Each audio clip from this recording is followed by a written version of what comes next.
Big boss షోలో పాల్గొందామని వచ్చిన ముమైత్ ఖాన్కు మీరు డ్రగ్స్లో నిందితురాలు అంటూ సిట్ అధికారులు ఒక్కసారిగా షాక్ ఇచ్చారు.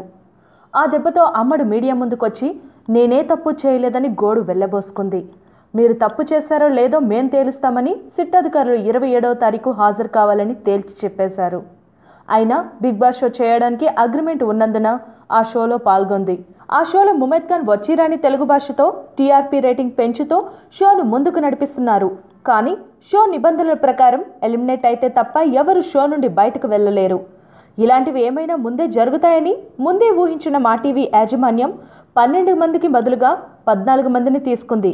దీనికి కారణం షో ఎలాంటి పరిస్థితుల్లో ఆగిపోకూడదని. మళ్ళీ బిగ్ బాస్ షోలో ఎంట్రీ కావాలంటే ముమైత్ ఖాన్ వైల్డ్ కార్డ్ ద్వారానే ఎంట్రీ ఇవ్వాలి. అది ప్రేక్షకులు కోరుకుని చెప్తేనే.